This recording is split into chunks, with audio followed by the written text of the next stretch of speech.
August 15న first Pushparaj తిరిగొస్తున్నాడు అనగానే Tollywood to Bollywood చాలా చిత్రాలు పోస్ట్పోన్ చేసుకున్నాయి. ఆ విధంగా పుష్ప 2 రిలీజ్ కు లైన్ క్లియర్ చేశాయి.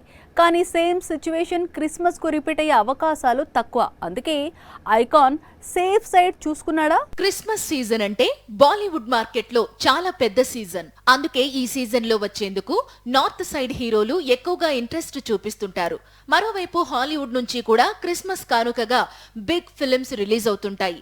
ఈసారి క్రిస్మస్ కు కూడా బాలీవుడ్ నుంచి ఆమిర్, హాలీవుడ్ నుంచి the lion king sequel release కు రెడీగా ఉన్నాయి. ఈద్ సల్మాన్ ఖాన్ కు కలిసొచ్చినట్లే క్రిస్మస్ సీజన్ ఆమిర్ ఖాన్ కు బాగా కలిసొచ్చింది. ఆమిర్ కెరీర్ లో బిగ్ హిట్స్ గా నిలిచిన 3 ఇడియట్స్, పీకే, ధూమ్ 3, దంగల్ లాంటి బ్లాక్ బస్టర్స్ ఇదే సీజన్ లో రిలీజ్ అయ్యాయి. అందుకే ఆమిర్ ఖాన్ మరోసారి ఇదే సీజన్ లో తాను నటిస్తున్న new movie Sitaare Zameen per విడుదలకు సిద్ధం చేస్తున్నాడు. ఇటీవలే ఈ సినిమా షూటింగ్ కూడా పూర్తయింది. మరోవైపు హాలీవుడ్ నుంచి డిస్నీ నిర్మిస్తున్న బిగ్ ఫిల్మ్ ముఫాసా కూడా రిలీజ్ కు రెడీ అవుతోంది. 2019లో వచ్చిన all time block buster the lion king కు ముసాఫా అఫీషియల్ సీక్వెల్. గతంలో విడుదలైన లయన్ కింగ్ ఇండియాలో సంచలన విజయం సాధించింది. ఇప్పుడు రిలీజ్ అవుతున్న ముసాఫాపై భారీ అంచనాలు ఉన్నాయి.